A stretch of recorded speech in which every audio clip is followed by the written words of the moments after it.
Bismillahirrahmanirrahim. Assalamualaikum warahmatullahi wabarakatuh. Selamat pagi dan salam sejahtera bagi kita semua.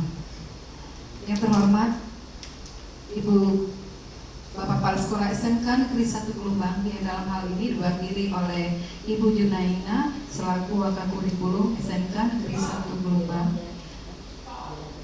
Yang kami hormati Ibu-ibu CGP Angkatan 10 Kabupaten Muara Enim SMK Negeri 1 Gelombang.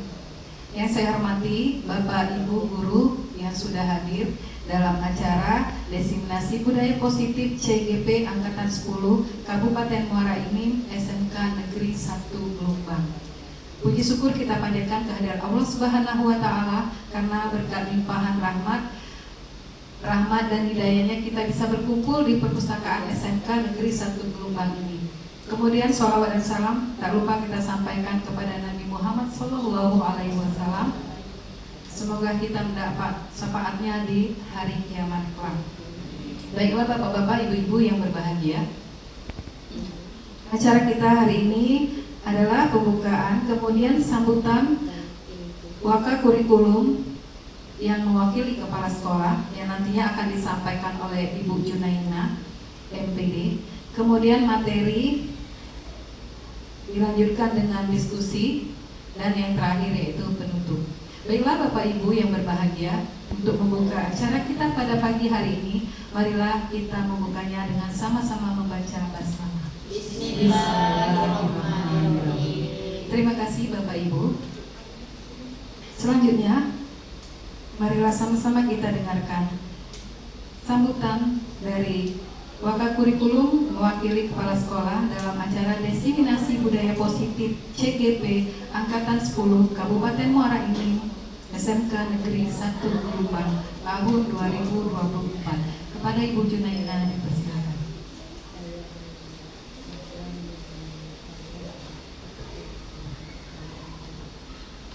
Bismillahirrahmanirrahim. Assalamualaikum warahmatullahi wabarakatuh. Waalaikumsalam. Yang saya hormati Bapak Ibu Guru SMK Negeri 1 Gelombang, yang saya hormati Bapak Ibu Ibu-ibu CGP yang hebat Angkatan 10 Kabupaten Muara Enim SMK dari SMK Negeri 1 Gelombang. Pertama-tama marilah kita panjatkan puji dan syukur kehadiran Allah Subhanahu wa Ta'ala yang telah memberikan kita nikmat, terutama nikmat kesehatan, nikmat iman, sehingga kita masih dapat berkumpul di sini. Dalam kesempatan kali ini, para CGP ini akan mengadakan diseminasi dari budaya positif, di mana hal ini merupakan tugas dari pendidikan guru penggerak. Seperti kita ketahui, pendidikan guru penggerak ini sudah di angkatan ke-10. Bapak Ibu semua, program guru penggerak ini merupakan program yang sangat bagus, di mana dari program ini kita akan mendapatkan banyak manfaat. Di samping itu juga kita dapat menambah pengetahuan bagaimana cara pembelajaran yang berpihak atau berpusat kepada murid. Dan program guru penggerak ini mendukung dari kurikulum Merdeka, di mana peserta didik merupakan suatu aset yang sangat bagus, sehingga kita dapat mengembangkannya. Maka itulah diadakannya program guru penggerak, agar muncullah pemimpin-pemimpin pembelajaran untuk di sekolah-sekolah. Nah, di sekolah kita di angkatan ke-10 ini ada 4 orang. Jadi dari sini nanti apa yang disampaikan oleh ibu-ibu hebat dari calon Dewan Guru Penggerak ini, kita melihat budaya positif. Dari budaya positif ini, apa saja yang ada, apa saja yang akan kita terapkan di sekolah kita sehingga membawa dampak yang sangat positif, yang sangat baik bagi sekolah, terutama khususnya bagi pelajar kita. Mungkin itu saja yang saya sampaikan. Saya harapkan Bapak Ibu semua dapat mengikuti kegiatan ini sehingga kita dapat memperoleh manfaat apa yang disampaikan oleh oleh ibu-ibu dari CGP ini. Terima kasih. Wabillahi taufiq wal hidayah. Wassalamualaikum warahmatullahi wabarakatuh. Waalaikumsalam. Waalaikumsalam warahmatullahi wabarakatuh. Terima kasih Bu Junaina. Kita berikan aplaus dulu untuk Ibu Junaina. Terima kasih Bapak Ibu. Baiklah, selanjutnya kita sama-sama mendengarkan materi sekaligus diskusi yang akan disampaikan oleh Ibu Lani Widyastuti SPB. Kepada Ibu Lani Widyastuti SPB dipersilakan.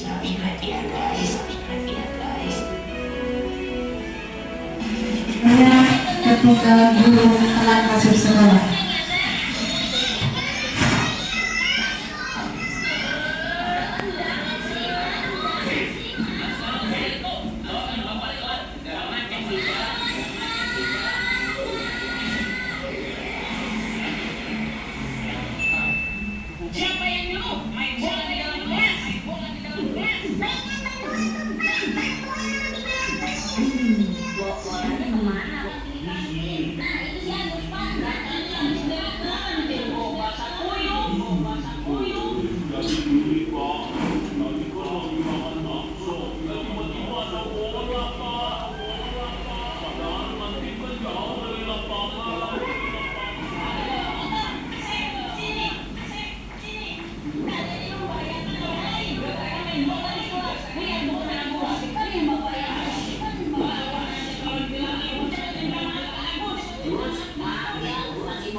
Oke, terima kasih. Tanggapan dari Bapak Ibu, silahkan menanggapi video yang saya tampilkan. Pentingnya guru dari disiplin kan. Kalau gurunya tidak disiplin nanti akan mendapat seperti tadi. Nah, kemudian yang selanjutnya berpengertian pada siswa yang tadi kan. Ini selama ini kita sebagai guru kurang perhatian sehingga pada saat guru datang anak-anak saat ini hanya bermain pada waktunya untuk belajar.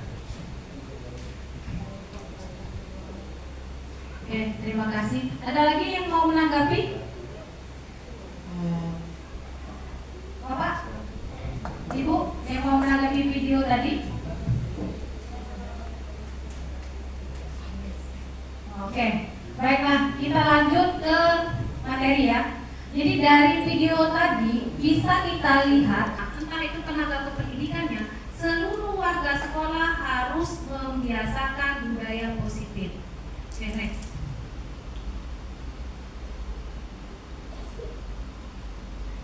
Kemudian ada perubahan paradigma. Jadi yang selama ini yang kita tahu ya, ilusi kita itu, seluruh guru itu biasanya banyak berilusi, artinya mengandai-andai ya, keinginan kita. Jadi kita beranggapan kemudian semua penguatan positif, efektif dan bermanfaat. Selanjutnya, orang dewasa memiliki hak untuk memaksa. Nah, ini cuma ilusi, Bapak Ibu ya. Artinya paradigma paradigma ini atau dari teori kontrol ini harus diubah. Ya, yang selama ini kita berpikirnya guru bisa mengontrol murid. Nah, jadi nantinya ada kesadaran sendiri bagi siswanya. Jadi kita tidak perlu memaksa untuk siswa memahami budaya positif yang ada di sekolah.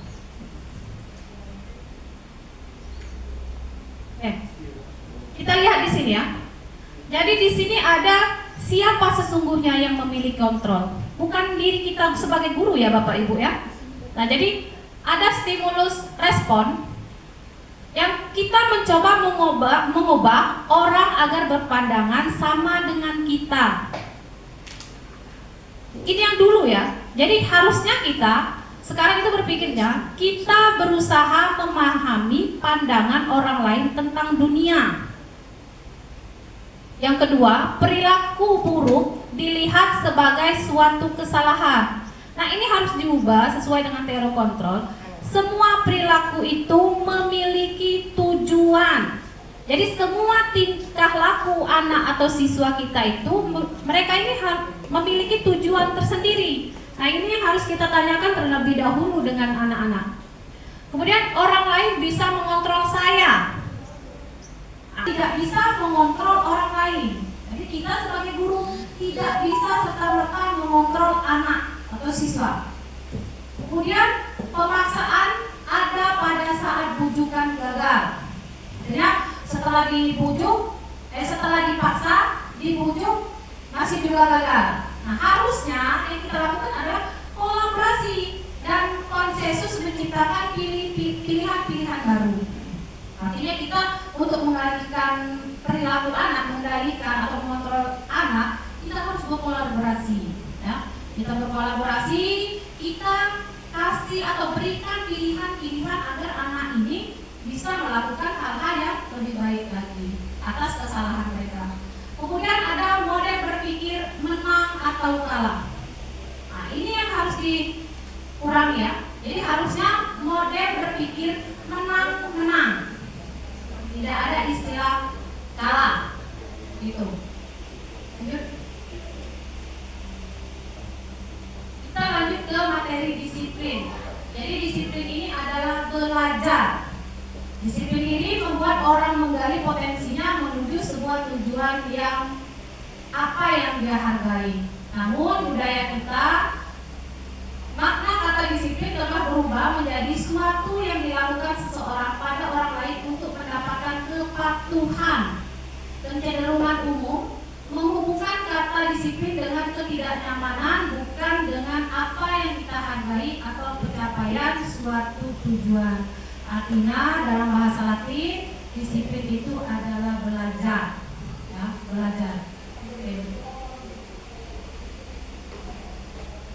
Nilai-nilai kebajikan.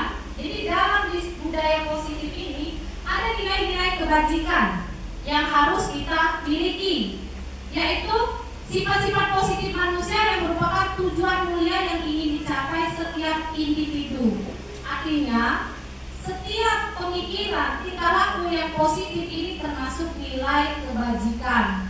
Contohnya itu ada di profil pelajar Pancasila. Ini yang biasa kita lakukan di sekolah.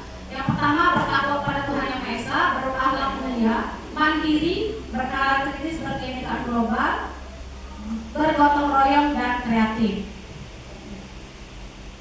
Nah, ini. Jadi ada teori motivasi, ya. Mungkin Bapak Ibu sudah mendengar ya motivasi. Jadi motivasi itu ada 3. Yang pertama dari eksternal, ya. Yang kedua internal ya. Nah, ada motivasi eksternal ya. Yang pertama eksternal. Contohnya apa yang akan terjadi apabila saya tidak melakukannya. Nah, ini yang pertama ini dari eksternal. Eksternal ini kita menghindari ketidaknyamanan atau hukuman. Artinya siswa datang ke sekolah terlambat, ini bukan dari dirinya sendiri, tapi dia merasa, oh saya takut nanti setelah saya datang terlambat pasti saya dihukum. Nah, itu kan membuat diri sendiri tidak nyaman, benar tidak? Nah, harusnya siswa ini harusnya dapat dari motivasi internal. Yang ketiga ya Bapak Ibu, lihat di poin ketiga. Jadi saya akan menjadi orang yang seperti apa bila saya melakukannya. Artinya kesadaran mereka sendiri, gitu. Nah yang kedua ini mendapatkan imbalan. Nah untuk mendapatkan imbalan ini sebenarnya kurang bagus, bukan tidak baik ya, kurang. Apa yang akan saya dapatkan apabila saya melakukannya? Artinya mindset anak-anak ini kalau dia melakukan sesuatu kebaikan, nilai positif, dia mengharapkan sesuatu dari kita. Ya. Jadi kalau misalnya siapa yang bisa melakukan kalau kita ini mendapat nilai 90 akan mendapat hadiah. Sebenarnya itu kurang baik ya untuk siswa. Oke, lanjut. Nih. Jadi sebenarnya penghargaan itu bisa dibilang hukuman ya, karena berpengaruh pada jangka pendek dan jangka panjang. Penghargaan menghukum, penghargaan mengurangi ketepatan, penghargaan tidak efektif, kemudian merusak hubungan, menurunkan kualitas, mematikan kreativitas, dan mengurangi motivasi intrinsik. Ada yang bisa mencontohkan Bapak Ibu, kalau penghargaan itu bisa menghukum, mengurangi ketepatan, tidak efektif, merusak hubungan. Ada Bapak Ibu yang bisa memberikan contoh? Salah satu dari yang saya sebutkan tadi bisa diberikan contoh? jadi kan ini kan selama ini kan kita berpikir penghargaan itu bisa membuat anak ini lebih termotivasi ya. Nah sekarang kita ganti paradigmanya. Jadi sebenarnya penghargaan itu bisa menghukum, kemudian mengurangi ketepatan, tidak efektif, merusak hubungan, menurunkan kualitas, mematikan kreativitas, dan mengurangi motivasi intrinsik. Intrinsik itu berarti dalam diri sendiri ya. Ada Bapak Ibu yang bisa memberikan contoh? Oke. Ini maksudnya contoh penghargaan yang membuat seandainya kita mengajar terus kita mengatakan kepada siswa, anak-anak, siapa yang bisa menjawab pertanyaan ini akan ibu tambah nilainya, atau nilainya nanti akan jadi 100 tuh. Nah jadi kalau menurut saya kenapa? Karena itu adalah motivasi ekstrinsik gitu. Ya jelas mengurangi motivasi dari dalam diri dia, dalam diri siswa. Nah itu aja contohnya. Sudah. Terima kasih Bu Neneng. Dan membuat selain dari yang saya sebutkan tadi ya, bisa berdampak dengan teman-temannya. Misalnya kan dia merasa minder, oh saya tidak merasa mendapatkan penghargaan, sedangkan teman yang lebih baik tadi, lebih pintar tadi mendapatkan penghargaan. Jadi cenderung menyakiti teman-teman yang di sekitarnya. Nah, simpan ya. Yang kedua, lari mengelilingi lapangan basket 2 kali karena terlambat hadir di sekolah. Oke. Murid diminta untuk push up 15 kali karena tidak menggunakan masker ke sekolah. Kita simpan ya jawabannya. Menggantikan kertas tugas teman yang telah dicoret-coret. Konsekuensi. Membersihkan tumpahan air di meja tulis karena tersenggol pada saat belajar. Konsekuensi. Murid disuruh untuk tidak mengenakan sepatu seharian di sekolah karena tidak menggunakan sepatu hitam. Hukuman atau konsekuensi? Hukuman. Lari mengelilingi lapangan basket 2 kali karena terlambat 10 menit untuk pelajaran PJOK. Konsekuensi. Oke, kita lihat sama-sama. Tereng. Tidak ada jawabannya. Kok sampai mana?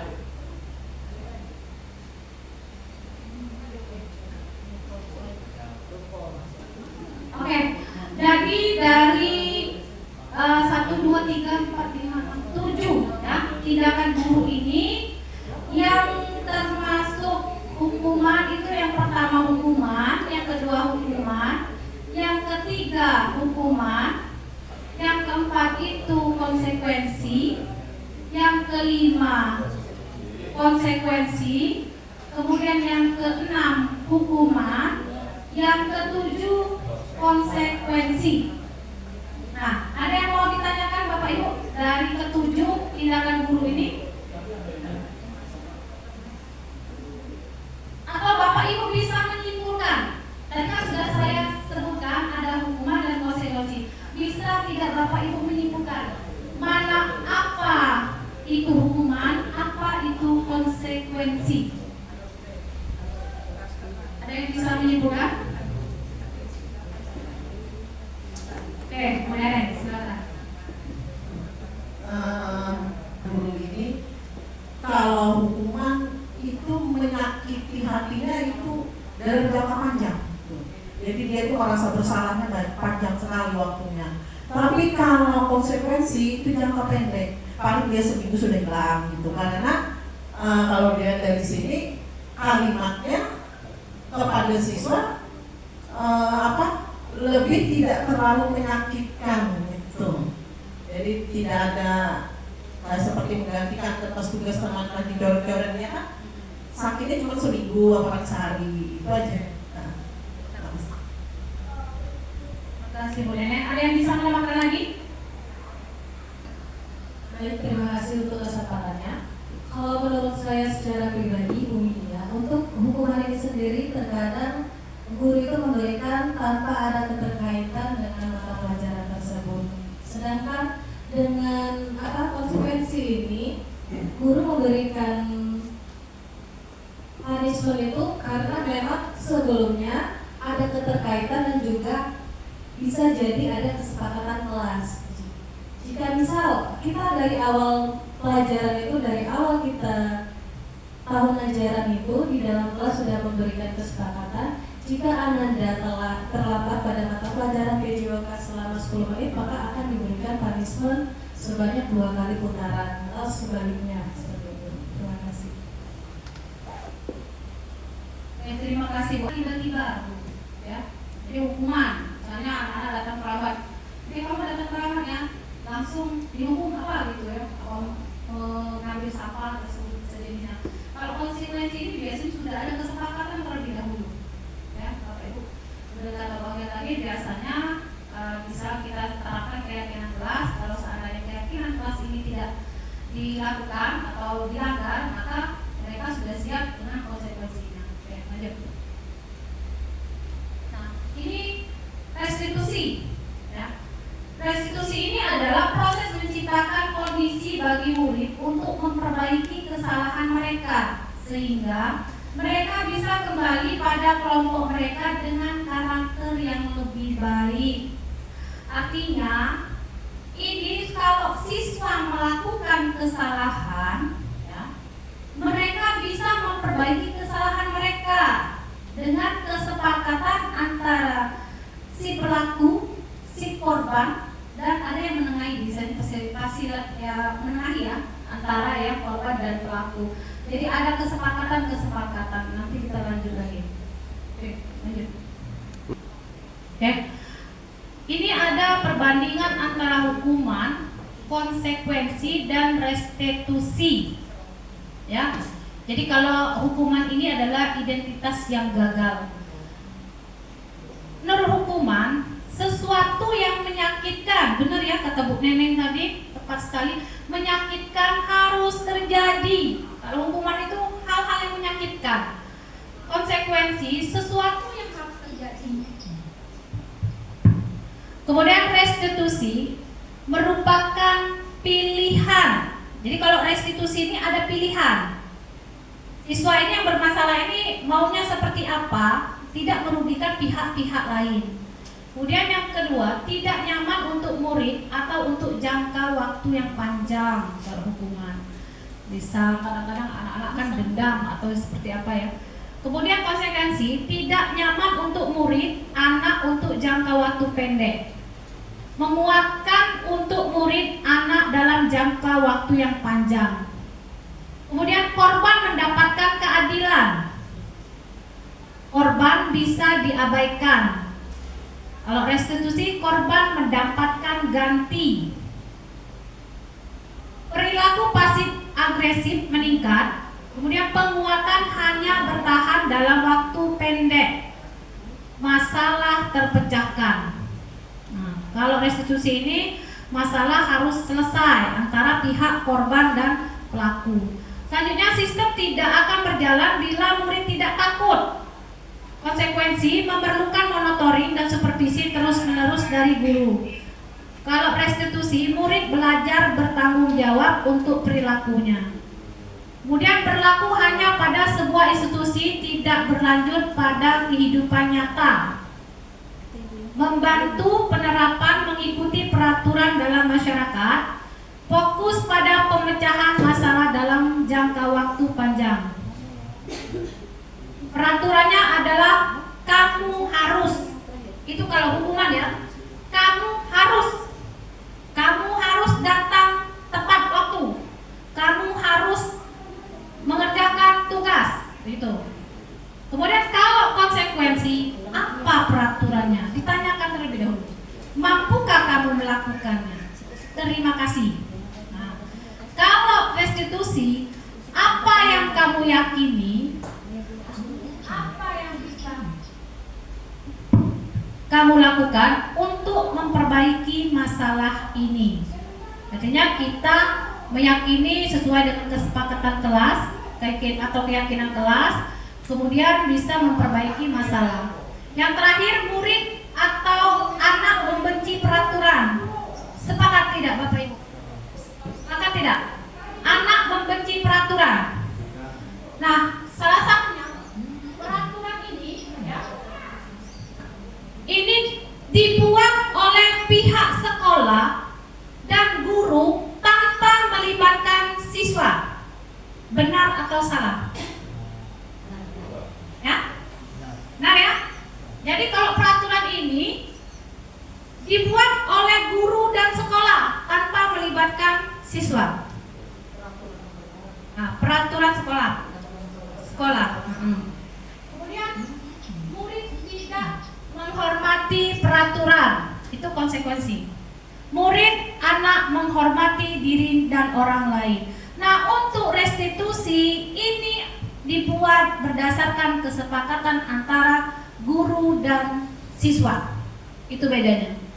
Jadi kalau hukuman ya, makanya saya bilang tadi, jadi dia tiba-tiba, artinya siswa tidak dilibatkan. Taunya pokoknya sepatu tidak boleh warna kecuali warna hitam, gitu kan?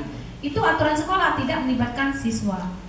Kalau yang restitusi ini bisa dibuat dengan keyakinan kelas, sebenarnya tidak boleh datang tepat waktu. Oke, lanjut.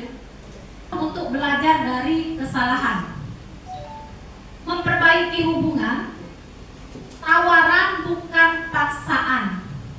Restitusi menuntun untuk melihat ke dalam diri, mencari kebutuhan dasar yang mendasari tindakan. Restitusi diri adalah cara yang paling baik.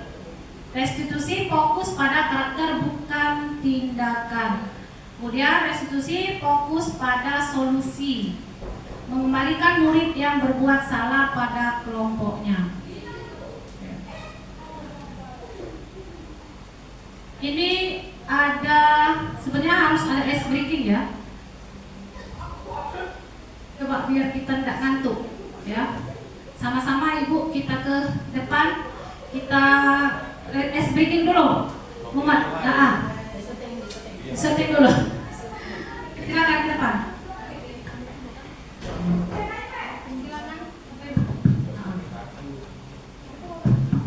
Di sini nih ada apa cukup tadi.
Nah, keyakinan kelas.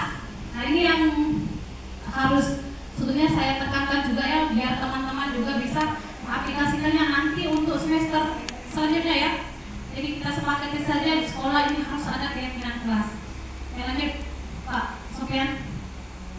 Nah, keyakinan kelas ini sebuah kesepakatan atau pernyataan positif yang dibuat oleh siswa dan guru untuk menciptakan lingkungan kelas yang kondusif serta budaya positif di sekolah. Nah, jadi Bapak Ibu, mari kita sepakati nanti awal belajar nanti, apalagi Bapak Ibu misalnya wali kelas ya, jadi harus ada keyakinan kelas di kelas masing-masing. Nah, ini bisa kita budayakan, dibiasakan untuk awal pembelajaran. Biasanya kesepakatan ini bisa kita buat. Nah, ini kesepakatan atau keyakinan kelas ini dibuat berdasarkan guru dan siswa. Artinya Bapak Ibu menawarkan dulu dengan siswa apa yang ingin kita yakini, agar pelajaran kita nanti ke depan tidak terganggu atau terasa nyaman untuk anak-anak. Gitu ya. Jadi bisa contohnya sepakati untuk datang tepat waktu. Tanya dulu anak-anak. Kalau bisa ibunya, ibu kita guru ini jangan kita yang menawarkan, tapi biar kalian maunya seperti apa kelas kita, biar nyaman untuk kalian. Gitu. Jadi ditawarkan dulu ke anak-anaknya. Oke, lanjut. Ini ya, dibantu dijawab ya Bapak Ibu. Ada peraturan, selalu kembalikan buku ke tempatnya. Nah, kira-kira keyakinan kelas apa yang bisa diambil? Dibantu dijawab ya Bapak Ibu. Ada peraturan, selalu kembalikan buku ke tempatnya. Nah, kira-kira keyakinan kelas apa yang bisa diambil? Kembalikan buku ke tempatnya. Nah, keyakinan kelasnya. Keyakinan kelas itu bisa tepat waktu, tanggung jawab, mandiri. Pokoknya hal-hal yang positif yang bisa membantu siswa.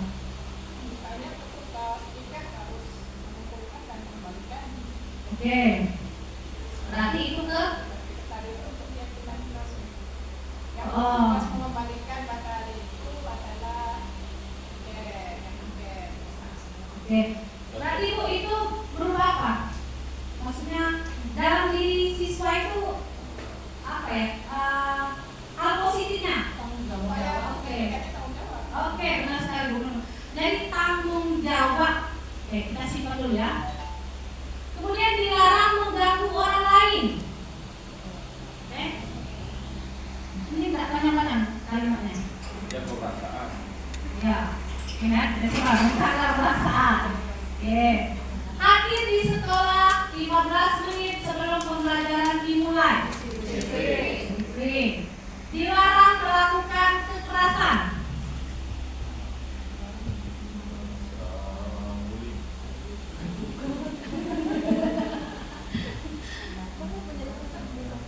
Apa pilih? Menjaga perasaan, menghargai. Oke. Dilarang menggunakan narkoba. Narkoba ya. Kesehatan. Boleh, coba nanti kita simpan. Bergantian atau menunggu giliran. Budaya aktif. Oke, budaya ini. Nah, kita nanti terlihat. Gunakan masker. Kesehatan. Jangan berlari di kelas atau koridor. Keselamatan. Oke, kita lihat jawabannya. Oke, yang pertama benar ya. Tanggung jawab. Oke, menghormati orang lain benar, menghormati orang lain dan berkomitmen. Keselamatan dan menghormati orang lain. Kesehatan, menghormati orang lain, bersabar. Kesehatan, keselamatan dan keamanan. Weh, banyak sekali benar ya. Cukuplah untuk kita semua. Berarti saya sudah yakin ibu bapak sudah paham tentang keyakinan kelas. Jadi nanti di kelas kita buat yang ini saja yang sebelah kanan ini untuk di kelas. Tapi jangan kita yang mengucapkan bapak ibu. Biar anak-anak yang memberikan tanggapan mereka. Jadi andai kata mereka melanggar, nanti konsekuensinya mereka sendiri begitu. Kalau kita memberikan tawaran, artinya bukan dari dalam diri kita, motivasinya bukan dari kita, artinya dari orang lain. Oke, lanjut. Nah, ini ada kebutuhan dasar manusia dan dunia berkualitas. Jadi, lanjut Pak Boy. Nah ini, saya lihat ya, kebutuhan dasar manusia ada 5. Yang pertama survival. Ya. Survival itu apa Bu? Bertahan hidup. Ada power, kekuatan atau penguasaan, freedom, kebebasan, fun, bahagia atau kesenangan, belonging, kasih sayang. Oke, lanjut. Ini, jadi kebutuhan manusia itu kalau untuk bertahan hidup ada makan, minum, tidur dan perlindungan. Kasih sayang itu diterima, dicintai, berbagi dan bekerja sama. Kebutuhan pengakuan atau kemampuan dianggap berprestasi, memimpin dan lain-lain. Kemudian ada kebebasan, dapat memilih dan membuat pilihan atas hidupnya. Mereka dibebaskan. Ada rasa senang, melakukan hobi, bertamasya, menonton film dan lain-lain. Jadi ini adalah kebutuhan dasar manusia. Lanjut. 5 posisi kontrol. Pembuat rasa bersalah, menjadi teman, kemudian ada pemantau dan manajer. Nah, saya minta tanggapan dari Bapak Ibu. Selama ini Bapak Ibu menjadi posisi kontrol seperti apa? Bisa menanggapi? Hah? Tidak apa-apa, kan ini kan kita belajar sama-sama. Jadi kedepannya kita tidak usah lagi melakukan itu kalau kurang baik. Nah, jadi yang kami lakukan saat ini kebanyakan menghukum, ya, karena kita berdasarkan emosi tadi, menghukum.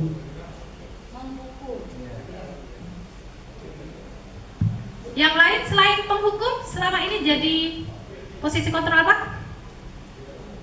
Pernah menjadi teman, Bu Wahyu? Iya, bagi siswa atau peserta didik. di mana mereka itu menghadapi masalah, tidak hanya masalah di sekolah, tapi juga masalah di rumah. Jadi karena broken home, jadi dia itu terpengaruh dengan perilakunya juga di sekolah. Jadi di situ saya memposisikan diri saya itu sebagai teman yang mau mendengar curhatannya dan mau mengerti akan keadaan dirinya, sehingga alhamdulillah siswa tersebut akhirnya termotivasi. Mantap sekali ya. Kalau Pak Slamet tadi sebagai penghukum, Bu Wahyu sebagai teman, boleh dan sah-sah saja. Ya. Tetapi, ya, dari kelima posisi kontrol ini yang paling baik adalah di posisi manajer. Ya. Nah, saya tidak usah Bapak Ibu, saya sendiri saja selama ini sebagai penghukum, kadang sebagai teman, kadang juga sebagai pemantau. Nah, untuk sebagai manajer ini sebenarnya Bapak Ibu ini sudah pernah melakukan, tapi prosedurnya saja mungkin yang tidak tertata. Untuk mengatasi suatu masalah ada namanya segitiga restitusi. Ini sebenarnya materinya lebih banyak ke BK ya, bimbingan konseling, tapi sebagai guru kita wajib mengetahui ini. Jadi segitiga restitusi itu sebuah metode yang digunakan dalam pendidikan untuk membantu siswa memperbaiki kesalahan dan menggali potensi yang dimiliki oleh siswa. Nah ini Bapak Ibu, jadi misalnya ada siswa yang datang terlambat. Lihat ini Bapak Ibu ya, segitiga restitusi. Jadi yang pertama kita lakukan adalah menstabilkan identitas siswa tersebut dulu. Misalnya dengan cara kita bicara sama siswa tersebut, setiap orang pasti pernah melakukan kesalahan. Artinya kita merendah dulu ya dengan anak-anak kan emosi ya. Kemudian kamu bukan satu-satunya orang yang pernah melakukan ini. Nah itu namanya menstabilkan identitas. Kemudian validasi kebutuhan. Dari kesalahan yang mereka buat, kita merendah, artinya bukan merendah ya, artinya kita merasa bukan dia saja yang pernah melakukan kesalahan ini, orang lain pun demikian. Kemudian kita validasi kebutuhan mereka, kita cari apa yang mereka butuhkan. Kamu tentu punya alasan mengapa melakukan itu. Nah ini kita tanyakan. Adakah cara yang lebih efektif untuk mendapatkan apa yang kamu butuhkan? Itu. Jadi ini yang kita tanyakan. Yang terakhir adalah menanyakan keyakinan. Nah makanya saya bilang tadi Bapak Ibu, sebaiknya kita untuk kedepannya ya, kita melakukan keyakinan kelas. Jadi setiap anak melakukan kesalahan, kita balikkan dengan mereka sendiri. Jadi nilai-nilai apa yang telah kita sepakati? Ya. Kamu ingin menjadi orang yang seperti apa? Misalnya dia tadi datang terlambat. Artinya nilai apa yang telah kamu sepakati? Disiplin kan? Apa yang menjadi kamu ingin menjadi orang yang seperti apa? Saya ingin menjadi orang yang disiplin misalnya. Nah, jadi sepakati Bapak Ibu, meskipun kita bukan wali kelas, dan kita sepakati nanti pas mata pelajaran saya harus ada keyakinan kelas. Tambah lagi misalnya dilarang tidak menggunakan HP di saat pembelajaran. Itu sangat membantu karena saya sudah menerapkan hal seperti itu. Lanjut Bapak Ibu, ini adalah salah satu contoh dari demonstrasi saya untuk penerapan segitiga restitusi. Marcel tidak terima hasil praktek pembuatan pakan fermentasi ombok dirusak oleh Dimas. Dia marah sehingga tidak bisa menahan emosinya. Kita lihat videonya sebentar. Nah ini jadi saya melakukan segitiga restitusi. Yang pertama saya melakukan identifikasi, kemudian bertanya sama Marcel kenapa dia marah, kemudian memvalidasi masalah, kenapa dia sampai melakukan itu. Memang sebagai dia melakukan kesalahan marah sesuai dengan kodratnya sebagai manusia. Jadi naluri spontan. Jadi setelah saya memvalidasi apa kesalahan si Marcel ini, terus saya menanyakan keyakinan kelas yang telah kami sepakati pada saat di kelas. Yang pertama, jadi saya bertanya kenapa masih sampai marah dengan Dimas. Dia menjawab karena dia telah merusak hasil prakteknya. Jadi hasil prakteknya itu berupa fermentasi ombok yang dibuka sama si Dimas ini dalam waktu yang belum harusnya dibuka karena akan merusak dari hasil praktek tersebut. Jadi fermentasi ombok ini akan menyebabkan penjamuran. Harusnya tidak dibuka oleh Dimas. Selanjutnya, ini adalah refleksi dari Ananda Putri Marseli kelas 11 ATR yang tadi dia marah dengan temannya karena merusak prakteknya. Jadi dia mengatakan bahwa setelah berterima kasih kepada saya karena telah memanggil dia untuk menstabilkan identitasnya, karena jadi dia yakin kalau dia sabar kemudian tidak melakukan kesalahan maka semuanya tidak akan terjadi begitu. Selanjutnya, kasus kedua, Zikron sering datang terlambat ke sekolah sehingga banyak mata pelajaran yang tertinggal. Ini ada videonya yang saya lakukan. Jadi Zikron ini, saya dapat laporan dari guru piket. Zikron ini sering datang terlambat. Alasannya karena dia sering main game malam hari, jadi begadang. Jadi dia terlambat datang sekolah, bangun kesiangan, datang ke sekolahnya terlambat. Jadi keyakinan keras yang diyakinkan kepada saya, dia akan bangun lebih pagi lagi, kemudian berhenti untuk atau mengurangi bermain game, tidak begadang sehingga dia tidak bangun kesiangan. Itulah keyakinan keras. Kemudian dia meyakinkan saya bahwa dia akan berubah sifat dia yang tidak disiplin waktu. Ini ada refleksi yang dilakukan oleh Zikron setelah saya memanggil Zikron ini untuk melakukan segitiga restitusi, maka dia merasa ini sangat bermanfaat bagi dia karena dia bisa lebih bertanggung jawab pada dirinya sendiri, kemudian lebih untuk disiplin waktu dalam melakukan kegiatan sehari-hari, terutama hal-hal yang tidak merusak atau mempengaruhi sekolah si Zikron. Itu saja. Terima kasih. Nah ini terakhir ya Bapak Ibu, ada refleksi. Jadi saya minta tolong untuk Bapak Ibu melakukan refleksi, artinya hal baru apa yang mengubah paradigma saya yang saya dapatkan. Silakan. Ada yang mau menanggapi refleksi setelah saya melakukan diseminasi ini, hal baru apa yang Bapak dapatkan, Bapak Ibu dapatkan?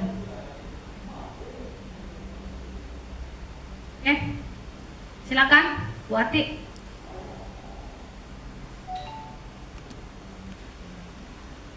Terima kasih Bu Widya Astuti. Hal baru apa yang mengubah paradigma saya yang saya dapatkan setelah pemaparan dari Ibu Widya mengenai tentang budaya positif. Sedikit yang saya peroleh dari sini bahwasanya ternyata sebagai seorang guru saya itu tidak boleh menjadi seorang penghukum, karena sama seperti guru lainnya, selama ini yang kami terapkan sebagai guru ini kebanyakan sebagai seorang penghukum. Jarang sekali sebagai teman, itu bisa dihitung 1 atau 2 kali saja. Yang sering itu sebagai penghukum. Jadi sedikit-sedikit ketika anak tidak mematuhi peraturan yang sudah kita terapkan, itu anak akan kita berikan hukuman. Nah ternyata setelah mengikuti kegiatan hari ini, saya sadar bahwa mungkin setelah ini sebagai seorang guru itu menghukum itu tidak baik. Jadi lebih baik kita menjadi seorang teman atau kita menjadi support bagi anak-anak untuk menjadi lebih baik lagi. Mungkin itu saja Bu Widya yang saya peroleh hari ini. Terima kasih. Perasaan yang muncul selama mengikuti sesi ini menyambung yang disampaikan oleh Ibu Ati. Memang selama ini ya bukan secara pribadi, mungkin mayoritas guru lebih berperan sebagai penghukum. Jadi untuk yang akan datang mungkin ya harus bisa memposisikan diri maksimal lah sebagai manajer harusnya. Jadi seperti itu supaya hasilnya maksimal ya. Jadi saya memang merasakan itu. Jadi insya Allah untuk depannya kita bisa mengubah atau memperbaiki paradigma yang selama ini kurang pas, kurang tepat untuk menjadi sebuah paradigma yang menyenangkan bagi baik itu guru maupun peserta didik. Itu saja rasanya saya. Terima kasih Bu Nunu. Kita atas dulu untuk Ibu Nunu. Mungkin itu saja yang dapat saya sampaikan. Terima kasih sudah meluangkan waktu untuk saya melakukan diseminasi ini. Lebih dan kurang saya mohon maaf. Saya akhiri. Wassalamualaikum warahmatullahi wabarakatuh. Waalaikumsalam warahmatullahi wabarakatuh.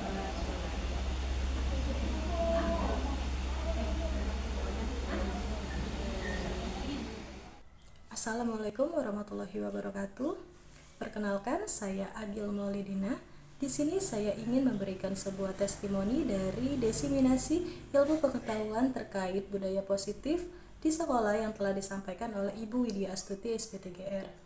Sebelumnya, seperti yang kita ketahui bahwasanya budaya positif di sekolah ini merupakan suatu keyakinan, nilai-nilai dan kebiasaan-kebiasaan yang biasa telah dilakukan dan berkembang di sekolah, di mana budaya positif ini memberikan pengaruh yang sangat baik bagi siswa kita, yaitu siswa dapat lebih berpikir kritis, lebih disiplin, dan lebih bertanggung jawab terhadap sesuatu yang dilakukan. Salah satu contoh budaya positif yang telah dilakukan di sekolah kami yaitu dengan budaya 3S, di mana S pertama adalah salam, sapa, dan senyum. Budaya 3S ini merupakan budaya yang harus terus dikembangkan dan diterapkan di area lingkungan sekolah. Mengapa? Karena hal ini merupakan bentuk kenyamanan seorang siswa di dalam menjalankan kehidupan sehari-harinya di sekolah, sehingga siswa lebih senang, lebih semangat, dan lebih nyaman ketika berada di lingkungan sekolah. Kemudian, dari pemaparan materi diseminasi yang disampaikan oleh Ibu Widya Astuti, saya memiliki sebuah gambaran yang lebih baik terhadap budaya positif di sekolah yang harus semakin dikembangkan. Pertama, salah satu budaya positif yang dapat kita lakukan sebelum melakukan kegiatan belajar mengajar di kelas, yaitu kita perlu melakukan kesepakatan kelas. Kesepakatan kelas ini merupakan salah satu bentuk persetujuan antara murid dan gurunya sebelum terjadinya proses kegiatan belajar mengajar, sehingga di kemudian hari ketika murid melakukan sebuah kesalahan ini dapat kita handle atau dapat kita kontrol dengan adanya kesepakatan yang telah dilakukan di awal permulaan pembelajaran. Kesepakatan kelas ini dapat berupa perjanjian antara dua orang, yaitu antara guru dan muridnya.